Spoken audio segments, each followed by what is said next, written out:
Γεια σου φίλοι και φίλοι της αυτοκίνησης. Καλώς ήρθες σε ένα ακόμη επεισοδιάρα δηλαδή, podcast εδώ πέρα στο Περιοχημάτων. Σήμερα μαζί με το καφεδάκι μας εδώ θα έχουμε ένα επεισόδιο που αξίζει πάρα πολύ. Θα σου δώσει πάρα πολύ αξία, πιστεύω εγώ. Έτσι, ούτε γενικόλογα, ούτε άλλαξε και βλέπουμε, ούτε τυφλές μαντεψιές, αυτό δεν μας κάνει, εκείνο δεν δίνει ρεύμα, πάμε να τα αλλάξουμε. Δεν έχουμε τέτοια.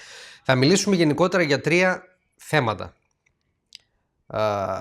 που πρακτικά μπερδεύουν πάρα πολύ κόσμο. Άρα φίξουμε πρώτα το καφεδάκι μας μία και θα ξεκινήσουμε με το θέμα. Βασικά, πριν από όλα ό,τι πούμε σήμερα, να πω ότι θέλω να μου γράψεις κάτω από τα σχόλια πώς ήταν η εβδομάδα σου, τι περιπτώσεις είχες στο μαγαζί σου αν είσαι τεχνικός, τι περιπτώσεις σου τύχανε από τεχνικούς αν είσαι απλός ιδιώτης, απλός οδηγός και ήθελες να πας να κάνεις κάτι στο αυτοκίνητό σου σε ένα συνεργείο.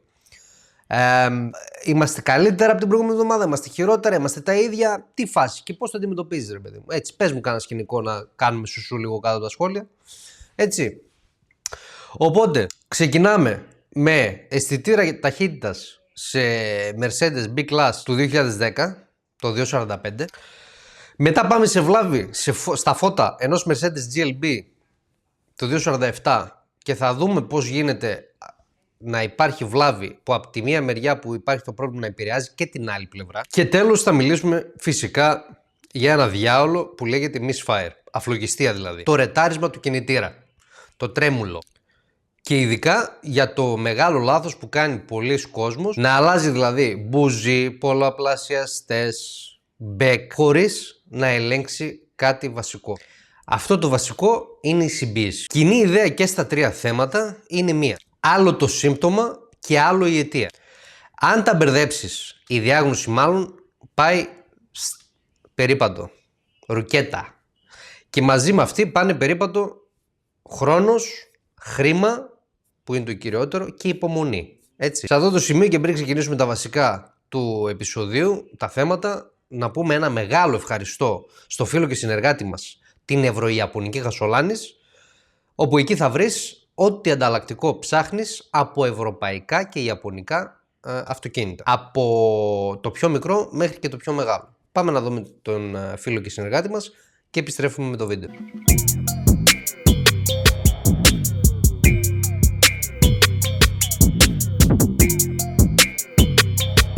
Καλησπέρα. Μια ρωτσούλα. Σας μάνα από Πόλο 12 έχετε? Σε JZ με 124.000 χιλιόμετρα. 2.14 μοντέλο. Καλησπέρα, μια ρωτσούλα ακόμα. Από Κασκάι του 8-9. 2 λίτρο τετρακίνητο. Σας μάνα έχουμε? Ναι, J10 υπάρχει, M9R 16 βάλβιο. Και αυτό το έχετε? Κομπλέ είναι από ό,τι βλέπω.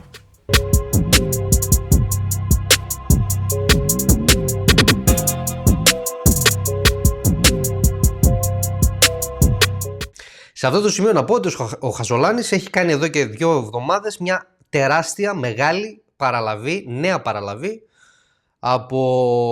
από όλων των ειδών τα καλώδια. Από καθίσματα, από σαλόνια, από μουράκια μπροστά, Golf 7, Auris, Toyota, Suzuki Ignis και ένα σωρό άλλα πράγματα τα οποία θα βρεις μόνο στην Ευρωιαπωνική Χασολάνης. Μην διστάσεις, είτε είσαι ιδιώτης είτε είσαι επαγγελματίας, παίρνεις τηλέφωνο στο Χασολάνη, του ζητάς αυτό που θέλεις και κατά 95% θα βρεις αυτό που ψάχνεις.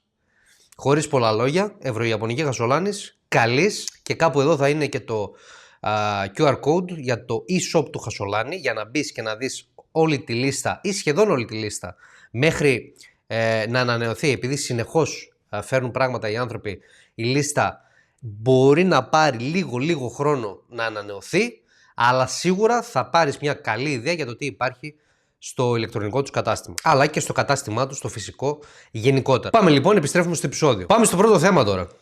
Αισθητήρας ταχύτητας σε V-Class του 210, το 245 δηλαδή. Όταν λέμε εδώ αισθητήρας ταχύτητας, στην πράξη μιλάμε συνήθως για αισθητήρα ταχύτητας τροχού. Δηλαδή, τον αισθητήρα που λέει στο αυτοκίνητο πόσο γρήγορα γυρίζει κάθε τροχός. Με πολύ απλά λογάκια.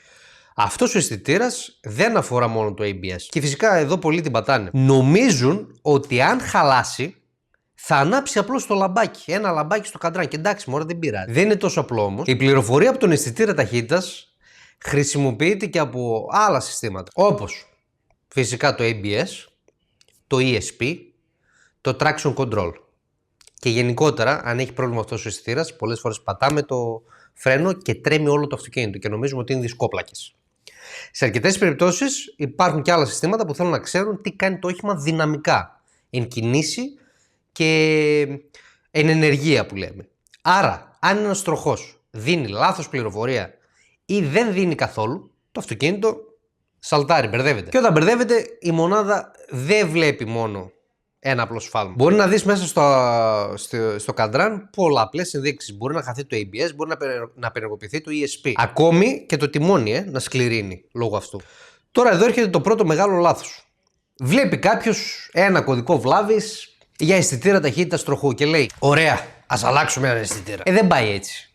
Όχι, δεν πάει έτσι. Ο κωδικός βλάβης δεν είναι μια, πώς να το πω, απόφαση δικαστηρίου.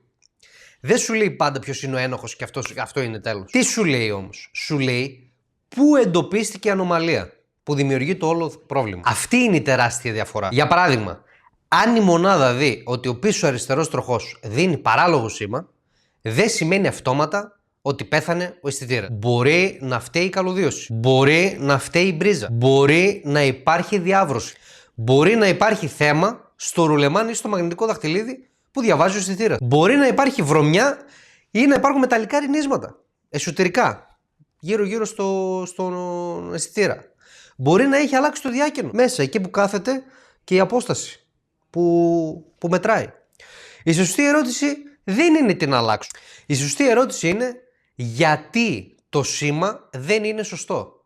Και από εκεί ξεκινάς και κάνεις διάγνωση. Κάνεις ερωτήσεις στον εαυτό σου και σιγά σιγά με τις απαντήσεις παίρνεις και τα βήματα που πρέπει να κάνεις. Πάμε να το κάνουμε λίγο πιο λιανά. Υπάρχουν αισθητήρες παθητικοί και ενεργητικοί. Σωστά. Ο παθητικός αισθητήρας παράγει ένα σήμα καθώς γυρίζει ο τροχός. Και αυτό το σήμα είναι, όπως λέμε, το ημιτονοειδές σήμα. Έτσι. Ο ενεργός αισθητήρας χρειάζεται τροφοδοσία και δίνει πιο ακριβές σήμα, ειδικά σε χαμηλές ταχύτητες. Και τώρα θα μου πεις γιατί έχει σημασία αυτό, ρε μπρο. Θα σου πω ότι έχει σημασία γιατί αν δεν ξέρεις τι τύπο αισθητήρα έχεις, μπορεί να το μετρήσεις λάθος. Και μετά να βγάλεις λάθος συμπέρασμα. Και να είσαι και σίγουρος ότι το συμπέρασμα είναι σωστό. Γιατί δεν έχεις όλη την πληροφορία μέσα στον εγκέφαλο. Και αυτή είναι η κλασική παγίδα. Η σιγουριά χωρίς επιβεβαίωση θα έλεγα εδώ ότι είναι συνταγή, όχι για αιστρία, συνταγή για λάθος διάγνωση. Στη σωστή διαδικασία ξεκινάς με live data. Βλέπεις τι ταχύτητα διαβάζει κάθε τροχός. Αν ένας τροχός δείχνει 0 ή πέφτει στιγμιαία ή δίνει άσχετες τιμές, εκεί αρχίζει να ξετυλίγεται το κουβάρι. Στη συνέχεια κάνεις οπτικό έλεγχο του αισθητήρα και της καλωδίωσης και επίσης την πρίζα και βλέπεις αν υπάρχει γενικά κάποιο χτύπημα, υγρασία, οξύδωση, κάτι τέτοιο. Μετά ελέγχεις τροφοδοσία και γείωση. Και ειδικά αν έχεις παλμογράφο, ακόμη καλύτερα. Γιατί ο παλμογράφος δεν σου λέει μόνο αν υπάρχει ένα σήμα. Σου δείχνει τι ποιότητα είναι αυτό το σήμα, αν κόβεται, αν παραμορφώνεται, αν έχει θόρυβο. Θόρυβο εννοούμε στο σήμα όταν δεν είναι καθαρή γραμμή και έχει πολλά πάνω κάτω, μέσα σε ένα μικρό σημείο της γραμμής. Δηλαδή όλη η γραμμή είναι θαμπή. Άρα το πρώτο συμπέρασμα από αυτό το θέμα είναι σχετικά απλό. Δεν κυνηγάς το εξάρτημα. Όχι απαραίτητα. Όχι εξ αρχής. Κυνηγάς τη λογική του σήματος, όπως εξηγήσαμε ήδη. Δεν λέω ότι δεν μπορεί να είναι ο αισθητήρας. Λέω όμως ότι πέρα από τον αισθητήρα υπάρχει κάτι άλλο. Μπορεί να αλλάξει αισθητήρα, να σε κοροϊδέψει το αμάξι και να νομίζει ότι το έφτιαξε και μετά από μια εβδομάδα να ξανάρθει για το ίδιο θέμα ο πελάτης. Αυτά για τον B-Class. Πάμε στο επόμενο θέμα, το οποίο είναι τα εμπρός φώτα σε Mercedes GLB το 247 συγκεκριμένα. Και εδώ τα πράγματα είναι λίγο πιο πονηρά. Εδώ έχει ζμί που λέμε και στο χωριό μου. Έχει δηλαδή ζουμί υπόθεση. Γιατί όταν ακούς ότι, από τον πελάτη δηλαδή, ότι δεν δούλευαν και οι δύο πλευρές λόγω προβλήματος στην αριστερή, βέβαια ο πελάτης λέει ότι το αριστερό έχει πρόβλημα αλλά και τα δύο φώτα δεν ανάβουν, ή μάλλον σου λέει δεν ανάβουν τα φώτα και εσύ βλέπεις ότι το αριστερό έχει πρόβλημα αλλά δεν ανάβει και το δεξί, το εμπρός μιλάμε τότε πάντα, τότε έχουμε πρόβλημα στο κύκλωμα. Άρα κοιτάμε γείωση, κοινή γραμμή, πτώση τάσης, backfeed. Θα εξηγήσουμε τι είναι το backfeed σε λίγο. Και προστασία μονάδας. Και πιούμε για ένα καφεδάκι εδώ. Έτσι λίγο να κάνουμε τζουτζουμπρούτζου. Και εδώ ο κόσμος μπερδεύει ένα πράγμα. Λέει πολύ έξυπνα, πολύ συχνά τη λέξη βραχικύκλωμα. Στην πράξη όμως δεν είναι όλα βραχικύκλωμα. Δεν δίνει σήμα βραχικύκλωμα. Δεν κάνει το ένα βραχικύκλωμα. Μπορεί να έχεις ανοιχτό κύκλωμα απλά. Δηλαδή κάπου να έχει κοπεί ο δρόμος. Μπορεί να έχεις πτώση τάσης, δηλαδή η τάση να χάνεται στη διαδρομή λόγω κάποιας αντίστασης. Μπορεί να έχεις κακή γείωση. Μπορεί να έχεις backfeed, δηλαδή το ρεύμα να επιστρέφει από λάθος μονοπάτι. Αυτό είναι το backfeed. Και εκεί αρχίζουν τα περίεργα. Στα πιο σύγχρονα αυτοκίνητα τώρα, και ειδικά σε Mercedes που δουλεύω καθημερινά, δεν έχεις πάντα ένα απλό σύστημα διακόπτης, καλώδιο, λάμπα, τέλος. Ναι, σε γενικές γραμμές έτσι είναι. Αλλά έχεις και μονάδες ελέγχου, έχεις ηλεκτρονικές εξόδους, έχεις προστασία κυκλώματος, έχεις παρακολούθηση φορτίου. Άρα, εάν στην αριστερή πλευρά υπάρξει βλάβη, η μονάδα μπορεί να περιορίσει ή να κλείσει ολόκληρη την έξοδο. Όχι επειδή είναι χαζή ή θέλει να μας κάνει νάζια, αλλά επειδή προστατεύεται, θέλει να αυτοπροστατευτεί. Ποια είναι λοιπόν τα βασικά σενάρια σε αυτή την περίπτωση? Πρώτο σενάριο.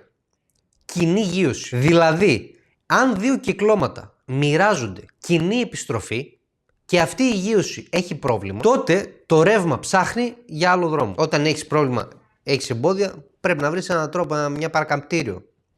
Και τότε βλέπεις περίεργες συμπεριφορές. Ειδικά σε τέτοια αυτοκίνητα που μια πτώση τάση στιγμία μπορεί να σου πετάξει λαμπάκια. Έχεις τρεμοπαίγματα, έχεις δύο πλευρές που αλληλοεπηρεάζονται, έχεις φώτα που δεν δουλεύουν όπως πρέπει. Δεύτερο σενάριο. Short to ground ή short to positive. Δηλαδή, το κύκλωμα ακουμπά εκεί που δεν πρέπει, με λίγα λόγια. Αν η μονάδα δει υπερβολικό ρεύμα, μπορεί να κόψει την έξοδο και εδώ υπάρχει μια παγίδα. Μπορεί να μην βρεις καμένη ασφάλεια, γιατί η προστασία μπορεί να είναι ηλεκτρονική. Τρίτο σενάριο. Backfeed ή πρόβλημα μέσα στο ίδιο το φωτιστικό σώμα ή το module, να πούμε έτσι. Το εγκεφαλάκι του φαναριού. Γιατί αυτά τα φανάρια από πίσω έχουν εγκεφαλάκι. Ειδικά αν υπάρχει υγρασία, οξύδωση ή εσωτερική βλάβη σε LED κύκλωμα. LED δηλαδή κύκλωμα. Και εκεί τα πράγματα γίνονται ωραία και ύπουλα ταυτόχρονα. Δηλαδή, η μια πλευρά μπορεί να επηρεάζει την άλλη με τρόπο που στην αρχή φαίνεται παράλογος. Και όπως έδειξα και στην κοινότητα στο Viber, και εδώ είναι μια πρόσκληση το να μπεις και εσύ στην κοινότητά μας στο Viber, όπου εκεί όλα τα σημαντικά θέματα των περιοχημάτων εμφανίζονται πρώτα, καθημερινά ή σχεδόν καθημερινά. Ό,τι νέο μπορεί να βλέπεις στα κοινωνικά μας δίκτυα, πρώτα περνάνε από την κοινότητά μας στο Viber. Οπότε μπες, δωρεάν είναι, μπες και εσύ στη δωρεάν κοινότητα αυτή, όπου εκεί μας βλέπεις εντελώς αφιλτράριστους, εντελώς παρεΐστικους. Έχουμε φτιάξει μια παρέα η οποία δεν είναι δικιά μας παρέα. Αυτή την κοινότητα την έχουν χτίσει οι άνθρωποι που είναι μέσα. Εμείς απλά τους καλέσαμε. Και εκεί μέσα γίνεται μια ωραία καφενιακή, χαλαρή και μη όμως, δηλαδή τι εννοώ και μη, και αρκετά τεχνική συζήτηση με πολύ ωραίο κλίμα. Και εκεί μέσα θα βρεις τεχνικούς, διαγνώστες, απλούς οδηγούς, καθηγητές, φοιτητές, ηλεκτρολόγους, τους πάντες, από όλα τα φάσματα τα επαγγελματικά. Έτσι, αυτοί απλά γουστάρουν οι άνθρωποι πάρα πολύ να μιλάνε για αυτοκίνητα, για τεχνολογία, για βλάβες, μου τύχε κάτι, έγινε αυτό στο αυτοκίνητό μου, να πάμε να ρωτήσουμε, να ανοίξουμε ένα θέμα συζήτησης μέσα στην κοινότητα. Είναι υπέροχη, είναι εξαιρετικά.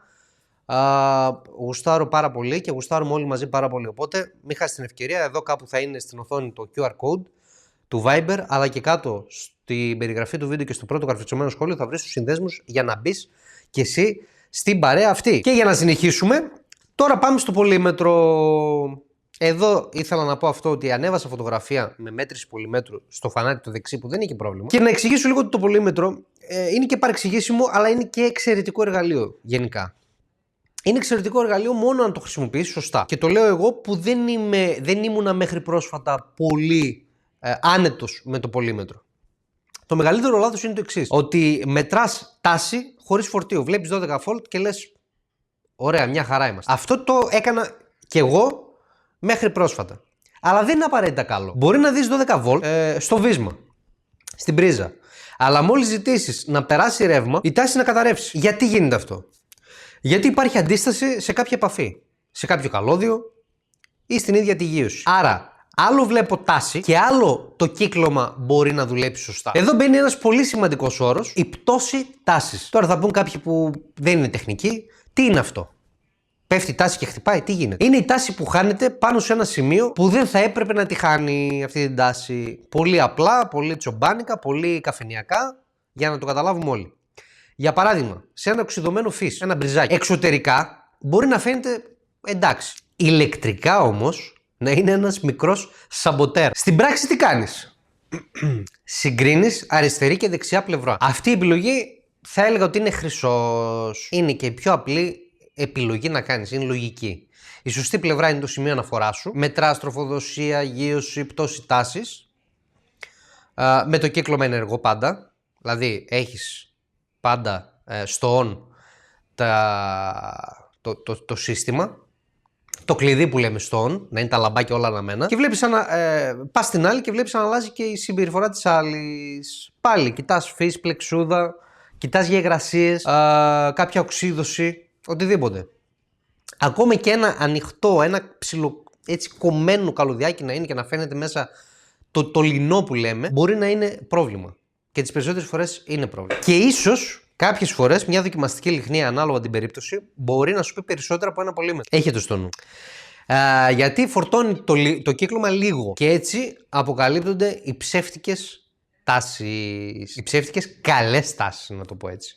Άρα, το βασικό μήνυμα από αυτό το θέμα είναι το εξής. Σε ένα κύκλωμα φωτισμού δεν ψάχνεις μόνο για 12 βολτ. Ψάχνεις αν υπάρχει ολόκληρη και υγιής διαδρομή από την τροφοδοσία μέχρι τη γείωση. Και τώρα ας πάμε και στο τρίτο θέμα, αλλά πρώτα να πιω μια τζουρίτσα. Στην υγειά σου και καλή Κυριακή.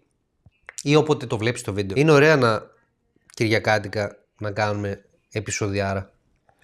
Ξυπνάς με ενέργεια, ειδικά αν έχει καλό καιρό. Εκεί στην Ελλάδα δηλαδή πρέπει να είστε πάρα πολύ καλά τώρα αυτή την εποχή, γιατί σχεδόν καλά είμαστε και εμείς εδώ. Με κάποιες εξαιρέσεις 6 στις 7 ημέρες. Αλλά η μία μέρα που θα βγάλει ήλιο, το μαρτιάτικα, είναι εξαιρετικά. Και ξυπνάς ενέργεια αυτά και λες, φιλέ, ο άλλος έχει ανεβάσει επεισόδιο. Φτιάχνω καφεδάρα και στρώνομαι να κάτσω να τον ακούσω και να τον δω. Οπότε εγώ κάνοντας αυτό το επεισόδιο είμαι αλήθεια, σηκώνομαι το πρωί και χαίρομαι. Χαίρομαι για τα σχόλια, χαίρομαι για την διάδραση που υπάρχει γενικότερα και στην κοινότητα την ίδια μέρα και στο YouTube και στο Spotify και μου αρέσει πάρα πολύ. Μ' αρέσει πάρα πολύ, δεν στο κρύβω. Μ' αρέσει η διάδραση, γιατί δεν μπορώ να πω ότι. Τώρα κάνω μια μικρή παρένθεση, γιατί μιας και πίνουμε την τζουρίτσα μας. Δεν μπορώ να πω ότι χαίρομαι τόσο πολύ το ίδιο εάν ένα βίντεο ή ένα ηχητικό κάνει 1000 προβολές ή αν κάνει 500 προβολές ή 200 προβολές. Από το αυτές οι 200 προβολές να έχουν τα σχόλια από κάτω και να μπορώ να γράψω, να απαντήσω, να γίνει μια συζήτηση. Ή στην κοινότητα, να μου πει κάποιος, καλά ρε, τι λες εδώ, είναι αυτό και έτσι. Ή πολύ ωραίο το βίντεο, αλλά θα μπορούσε να πεις και αυτό. Ή φίλε, αυτό το θέμα που έθεσες μου αρέσει πάρα πολύ, γιατί μου έχει τύχει και εμένα αυτό και εκείνο και τ' άλλο. Εγώ το χαίρομαι πιο πολύ αυτό από το να κάνω δεν ξέρω εγώ πόσες προβολές τα βίντεο. Και έχει μεγάλη σημασία και μεγάλη αξία, γιατί δίνω πιο πολύ αξία στο να διαδρά ο κόσμος μαζί μας με το περιοχημάτων, παρά να είναι ο περαστικός που θα δει ένα βίντεο, θα πει «Α, εντάξει, μ' αρέσει, δεν μ' αρέσει», ξέρω εγώ, και δεν θα ξαναδεί ποτέ τίποτα ή δεν θα γράψει ούτε μισό σχόλιο, ούτε μια τελεία που λέω. Δεν ξέρω, έτσι το βλέπω εγώ. Με αυτή τη λογική χτίζουμε ό,τι χτίζουμε όλα αυτά τα χρόνια, και νομίζω ότι μόνο σε καλό μας βγαίνει, γιατί η κοινότητά μας, όχι μόνο στο Viber, γενικότερα και στα social media, σε όλα, είναι εξαιρετική. Είναι εξαιρετική. Και σας ευχαριστούμε πάρα πολύ γι' αυτό. Πίνω μία ακόμα τζούρα και συνεχίζουμε. Και πάμε να μιλήσουμε για το Misfire. Το τρίτο θέμα μας δηλαδή, ή αλλιώς ρετάρισμα. Και εδώ γίνεται μεγάλη ζημιά. Όχι μόνο στο αυτοκίνητο φυσικά, και στο πορτοφόλι. Πολύ σημαντικό. Misfire σημαίνει ότι ένας κύλινδρος δεν καίει σωστά το μείγμα. Ή δεν το καίει τη στιγμή που πρέπει. Το αποτέλεσμα είναι κραδασμός. Απώλεια ισχύως, check engine, κακή λειτουργία γενικότερα του κινητήρα και πολλές φορές άκαυτο καύσιμο στην εξάτμιση. Και το άκαυτο καύσιμο δεν είναι αθώο. Μπορεί να ταλαιπωρήσει και τον καταλήτη. Και τα έχουμε δει πολλές φορές. Το πιο σημαντικό εδώ είναι να θυμάσαι ότι ένας κύλινδρος για να δουλέψει σωστά δηλαδή, θέλει 3 πράγματα. Σωστό μείγμα, σωστή σπίθα, σωστή μηχανική κατάσταση. Μηχανική κατάσταση λέγοντας του κυλίνδρου σαν κατασκευή. Που αυτά φέρνουν καύσιμο, ανάφλεξη και συμπίεση. Εάν λείπει ένα από αυτά τα 3, ο κύλινδρος δεν θα δουλέψει σωστά. Ο κύλινδρος λέγοντας μαζί με όλα τα εξαρτήματά του. Έμβολο, μπιέλα, ελαττήρια, τα πάντα. Γιατί αν δεν είναι μηχανικά καλά ο κύλινδρος σε καλή κατάσταση, θα έχουμε και διαρροές. Και εδώ έρχεται το πιο συχνό λάθος. Ο κόσμος βλέπει Misfire και σκέφτεται αμέσως είναι μπουζί. Είναι πολλαπλασιαστής, είναι back. Ναι, μπορεί να είναι ένα από αυτά, αλλά όχι πάντα. Και αν δεν έχεις ελέγξει τη συμπίεση, μπορεί να αλλάζεις γενικά πράγματα χωρίς να λύνεις το πρόβλημα. Και πόσες φορές δεν έχει γίνει αυτό. Και πόσες φορές δεν έχει πληρώσει ο κόσμος και ο κοσμάκης ένα σωρό λεφτά. Πάμε λοιπόν να πούμε απλά τι είναι συμπίεση. Συμπίεση είναι η πίεση που δημιουργείται μέσα στον κύλινδρο όταν το έμβολο ανεβαίνει και πιέζει το μείγμα. Όταν οι βαλβίδες φυσικά είναι κλειστές για να δημιουργηθεί η συμπίεση. Οπότε αν ο κύλινδρος δεν κρατά σωστή αυτή την πίεση, η καύση δεν γίνεται όπως πρέπει. Όπως επίσης και αν οι βαλβίδες δεν πατάνε καλά, υπάρχει κάποιο σπάσιμο ή οτιδήποτε, δεν μπορεί να κρατήσει συμπίεση. Με άλλα λόγια, αν το δωμάτιο αυτό του κυλίνδρου δεν κλείνει καλά, όση σπίθα και να δώσεις, δεν θα κάνει σωστή δουλειά. Γιατί μπορεί να υπάρχει χαμηλή συμπίεση. Όπως είπαμε. Από βαλβίδα που δεν στεχανοποιεί σωστά, από φθορά στα ελαττήρια, από πρόβλημα στην έδρα βαλβίδας, από timing issue, δηλαδή από θέμα στο χρονισμό, από φλάτζα, από γενικότερη μηχανική φθορά εσωτερικά. Και εδώ είναι η πικρή αλήθεια. Μπορείς να αλλάξεις μπουζί, μπορείς να αλλάξεις πολλαπλασιαστή, μπορείς να αλλάξεις back, κανένα πρόβλημα. Αλλά αν ο κύλινδρος είναι μηχανικά αδύναμο, στραβιά μπιέλα, ξύσιμο στο εσωτερικά του κυλίνδρου, στο χιτόνιο που λέμε, ή οτιδήποτε παρόμοιο, ή κάποιο λαττήριο να μην στεγανοποιεί καλά, τότε αυτό δεν είναι το σωστό ερώτημα. Δηλαδή, ποιο ανταλλακτικό να δοκιμάσω πρώτα. Το σωστό ερώτημα είναι τι πρέπει να επιβεβαιώσω πρώτα. Και τα λέμε όλα αυτά και για μας, για επανάληψη, και για κάποιον που έχει χαθεί και δεν ξέρει πώς να ξεκινάει. Πώς να ξεκινάς δηλαδή βήμα-βήμα τη διάγνωση, μια διάγνωση. Αυτό το επίπεδο. Βλέπεις αρχικά καταμέτρηση ευλογιστίας. Misfire counters, όπως λέμε. Μέσα στο αποδιαγνωστικό. Βλέπεις αν το πρόβλημα είναι σε έναν κύλινδρο ή σε περισσότερους. Πολύ σημαντικό. Κάνεις όπου έχει νόημα ανταλλαγή θέσεων. Δηλαδή αλλάζεις τις θέσεις στα μπουζί ή τους πολλαπλασιαστές, αρχικά τους πολλαπλασιαστές, για να δεις αν ακολουθεί βλάβη. Δηλαδή, ο προβληματικός, αν πάει από τον πρώτο κύλινδρο, λέμε τώρα, στον τέταρτο, θα αλλάξει η βλάβη, θα πάει στον τέταρτο κύλινδρο. Ελέγχεις back. Αν η εικόνα δεν σε πείθει, μετρά συμπίεση. Και φυσικά, για να ευλογήσουμε και τα γένια μας, σε αυτό το σημείο, εφόσον μιλάμε για διάγνωση, πώς να μετράμε, τι να μετράμε, live data κτλ., η ThinkCar είναι αυτό που ακριβώς ψάχνεις. Η ThinkCar είναι ηγέτης αυτή τη στιγμή στα διαγνωστικά εργαλεία για τον ερασιτέχνη, για τον επαγγελματία, για τον ενθουσιώδη με τα αυτοκίνητα που θέλει απλά να βλέπει τις βλάβες και να τις σβήνει ή να βλέπει τις βλάβες και από τι προκαλούνται. Φυσικά χρειάζεται εξάσκηση, δεν θα σου πει ακριβώς το ThinkCar ή οποιοδήποτε άλλο διαγνωστικό μηχάνημα ακριβώς δεν θα σου αναλύσει τη βλάβη. Χρειάζεται μια εξάσκηση, διάβασμα, αλλά πάντα θα σου λέει ότι το πρόβλημα είναι εκεί, το πρόβλημα είναι εκεί. Ξεκινώντας από 30 ευρώ από κάποια διαγνωστικά μηχανήματα με Bluetooth, OBD, και OBD dongles όπως λέγονται στα αγγλικά, μέχρι και μηχανήματα χιλιάδων ευρώ διαγνωστικά, η ThinkCar καλύβει μεγάλη γκάμα τσέπης, οικονομίας, χρήσης και επαγγελματισμού. Προσωπικά τα έχουμε ξαναπεί ότι εδώ και χρόνια χρησιμοποιούμε το ThinkDiag, το οποίο είναι ένα πολύ δυνατό διαγνωστικό που χρησιμοποιείται μέσω Bluetooth με σύνδεση με το κινητό και με μια εφαρμογή, την επίσημη εφαρμογή της ThinkCar, όπου εκεί μπορείς να κάνεις αποδιαγνώσεις, live διαγράμματα, μέχρι και ενεργοποιήσεις σε πεταλούδες, back, πανοραμικές, φώτα, TPMS, adjustment, service reset, πάρα πολλά πράγματα. Φυσικά, ένα τόσο δυνατό σε αυτό το επίπεδο μηχάνημα ή μη επαγγελματικό θα έλεγα, δηλαδή μπορεί να το χρησιμοποιήσει ταυτόχρονα και ο ερασιτέχνης αλλά και ο επαγγελματίας, χρειάζεται κάθε χρόνο μία συνδρομή, μία πληρωμή για να έχεις όλες τις ενεργοποιήσεις ανοιχτές. Μπες μέσω του QR code μας στην σελίδα της ThinkCar ή στο ThinkDiag συγκεκριμένα, θα βρίσκονται όλα εδώ στην οθόνη μας, αλλά και κάτω στο πρώτο καρφιτσωμένο σχόλιο και στην περιγραφή του βίντεο θα υπάρχουν οι σύνδεσμοι, για να διαβάσεις ο ίδιος τι σου λέει η ThinkCar για κάθε ένα από τα διαγνωστικά της μηχανήματα. Είναι πολύ δυνατό εργαλείο, δεν θα το παρουσιάζαμε εδώ σε αυτό το κανάλι εάν δεν ήμασταν σίγουροι για την αξιοπιστία και τη χρήση του και τη χρησιμότητά του μάλλον, οπότε μια δοκιμή θα σε πείσει. Ακόμη καλύτερα, για να συνεχίσουμε το βίντεο, κάνεις leak down test. Τι είναι αυτό? Είναι μια δοκιμή διαρροής. Βάζεις πεπιεσμένο αέρα μέσα στον κύλινδρο και βλέπεις από που χάνει. Αν ακούς από εισαγωγή, κοιτάς βαλβίδα εισαγωγής. Αν ακούς από εξαγωγή, κοιτάς βαλβίδα εξαγωγής. Ξέρεις δηλαδή από ποια πλευρά χάνει.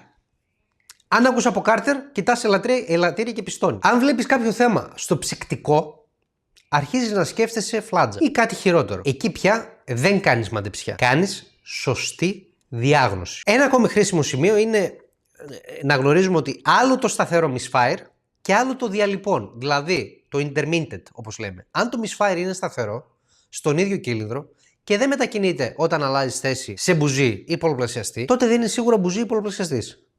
Σκέφτεσαι πολύ πιο σοβαρά κάποια μηχανική αιτία ή back. Αν είναι διαλείπουσα η βλάβη, τότε ανοίγει πιο μεγάλο πεδίο για διάγνωση. Μπορεί να υπάρχει θερμικό πρόβλημα, μπορεί να υπάρχει πρόβλημα στην καλωδίωση, μπορεί να υπάρχει διαρροή υποποίησης, μπορεί ο πολλαπλασιαστής να πεθαίνει υπό φορτίο. Κάποιο back που μία να δουλεύει και μία όχι. Άρα το misfire δεν είναι μια συγκεκριμένη βλάβη γενικά. Ναι, μπορεί το 95% των βλαβών να είναι πολλαπλασιαστής ή back.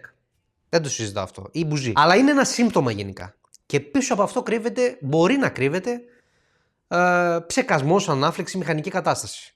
Αυτά τα τρία είναι οι πυλώνες που ψάχνεις, που ξεκινάς να ψάχνεις. Αν πας κατευθείαν σε αλλαγή εξαρτημάτων, χωρίς να έχεις αποδείξει ποια από τις τρεις περιοχές φταίει, τότε δεν κάνεις διάγνωση. Πρέπει να αποδεικνύεις. Πρέπει και στον ίδιο τον πελάτη να αποδεικνύεις. Αν δεν αποδεικνύεις, παίζεις λότο με τα ανταλλακτικά. Πάρε αυτό, θέλει αυτό. Όχι, δεν θέλει αυτό, θέλει εκείνο. Δηλαδή κάπου πληρώνεις και από την τσέπη σου σαν μάστορας με το χρόνο που σπαταλάς χωρίς λόγο. Αυτό και να κάνουμε και μια ανακεφαλαίωση, γιατί έτσι θέλω λίγο να τα έχουμε μαζεμένα, είναι πολύ σημαντικά θεματάκια της καθημερινότητας. Οπότε, γενικότερα, ένας κωδικός βλάβης δεν μας λέει πάντα ποιος φταίει. Για παράδειγμα τώρα, στη βλάβη φωτισμού είδαμε ότι το να υπάρχει τάση δεν σημαίνει ότι το κύκλωμα είναι υγιές. Στο misfire είδαμε ότι το ρετάρισμα δεν σημαίνει αυτόματα μπουζί ή πολλαπλασιαστής. Στον αισθητήρα τροχού, ταχύτητας τροχού, δεν σημαίνει ότι ο ίδιος ο αισθητήρας έχει θέμα. Το μοτίβο είναι πάντα το ίδιο. Πρόσεξε τώρα. Πρώτα δεδομένα, μετά λογική, μετά μέτρηση και τελευταίο το ανταλλακτικό. Εκτός αν κάνει μπαμ το ανταλλακτικό, ρε παιδί μου, και είναι σπασμένο και το βλέπεις μπροστά σου. Αυτή είναι η σωστή σειρά. Όποιος τώρα μην το γενικεύσω πολύ, αλλά όταν δουλεύεις ανάποδα ή δεν δουλεύεις με καμία λογική, τότε βρίσκεις βλάβη από τύχη. Αυτό έχω μάθει εγώ στην καριέρα μου έως τώρα. Αυτό δεν είναι όμως διάγνωση. Είναι τζόγος με κατσαβίδι και πολύμετρο. Τίποτα άλλο. Και αν χρησιμοποιούμε και πολύμετρο πολλές φορές που δεν χρησιμοποιούμε. Αν θέλω να κρατήσεις τώρα μια φράση από αυτό το επεισόδιο του σημερινό, είναι αυτή. Μην μπερδεύεις το σημείο όπου εμφανίζεται το πρόβλημα με την πραγματική πηγή του προβλήματος. Οι υποθέσεις, όπως εξηγήσαμε για παραπάνω, κοστίζουν. Οι μετρήσεις είναι αυτές που λύνουν τα προβλήματα. Αυτό ήταν το σημερινό επεισόδιο. Ήπιαμε το καφεδάκι μας, τα είπαμε λίγο έτσι αλλιώς. Αν σου άρεσε αυτό το πιο τεχνικό και καφενειακό ταυτόχρονα στυλ, κάνε να μου αρέσει μια εγγραφή στο κανάλι και πάτησε και το καμπανάκι για να σου έρχονται όλες οι ειδοποιήσεις από αυτό το κανάλι. Εμείς το χαιρόμαστε έτσι πως γίνεται πάντως. Έτσι. Άφησε σχόλιο με δική σου εμπειρία από βλάβη που τελικά δεν ήταν αυτό που έδειχνε στην αρχή. Εδώ τα λέμε όλα τους ή άλλους, όπως και εγώ λέω τις μπαρούφες που κάνω. Γράψε μας και εσύ. Δεν είναι. Εδώ είμαστε, πρέπει να τα λέμε όλα. Θέλουμε να τα λέμε. Και φυσικά θέλουμε να μοιραστείς αυτό το επεισόδιο με κάποιον που αγαπά την αυτοκίνηση, αλλά δεν αγαπάνε να πετάει τα λεφτά και άσκοπες αλλαγές ανταλλακτικών. Δηλαδή, φαντάζομαι τους φίλους και τους γνωστούς. Θα θέλαμε επίσης να μας ακολουθήσεις σε όλα τα κοινωνικά δίκτυα και τις ηχητικές πλατφόρμες, καθώς εκεί ανεβάζουμε καθημερινά και διαφορετικό υλικό. Και προσπαθούμε εδώ στο Περιοχημάτων να μην κυνηγάμε τις εντυπώσεις, αλλά να κυνηγάμε την κατανόηση των προβλημάτων και των θεμάτων της αυτοκίνησης. Να είσαι καλά και τα λέμε στο επόμενο επεισόδιο. Φιλιά πολλά.